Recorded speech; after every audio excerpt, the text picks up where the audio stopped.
Welcome back to Tall-Tech Pickups on the Laverack Guitars repair bench here in the luthier lair, and this is a little explanation here sometimes of how I don't 100% always mask the board off when I'm doing a leveling and recrown job, especially if it's just a light leveling. If it's heavy work that needs doing, I'll mask that off for sure, but a light dressing, smartening up, I don't always do it. I can use things like fretboard guards for the crowning process, the polishing process, sorry, afterwards.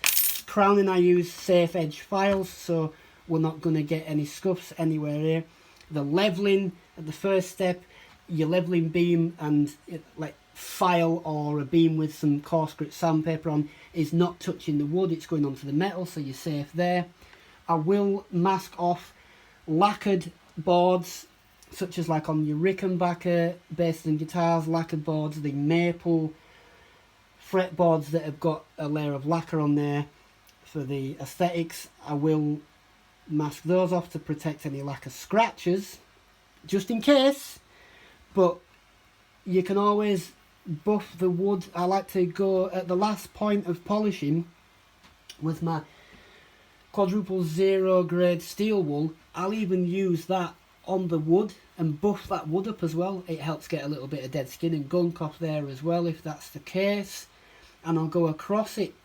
Sometimes when I'm going into the lemon oil process, which is always not 100% needed for a moisture or getting something oil into the wood, it's not always needed for that, but it does give that nice final aesthetically pleasing look because it brings the richness of the visual of the wood out, as well as, you know, putting some oils in there. But your guitar's not gonna your fretboard's not gonna explode, disintegrate because you haven't got lemon oil on it, especially in the UK with these kind of climates. In other climates across the globe, that's possibly a case, but then even then I'd say your guitar's not gonna bloody explode. You'll be all right, possibly skipping that process if you don't have any. It's not a deal breaker, but it does add the visual luster to it to make everything lovely. Obviously, when we're polishing the frets, if we're using any kind of cutting compound and metal paste, we don't want to get paste and polishing compound into the grain of the wood, so we'll be cautious with that. We can just again polish across with a little bit of paste and a rag or steel wool or your rotary tool buffer individually. If you don't have a industrial sort of buffing machine, if you do have that and you're putting compound paste on it, that would be a good idea to mask up for sure.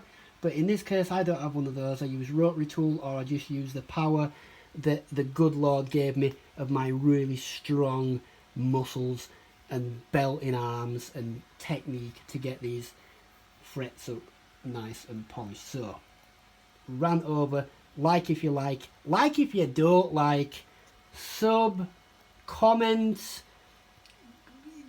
with good comments, comment with bad comments. I really don't read them either way, and I'll just Reverend X you. If you don't know what that is, search out Reverend X and I'll just Reverend X you. Next, Reverend X, if you got any poop to talk at me, bring it on, baby, because the money's in my bank and not yours. Awesome, innit?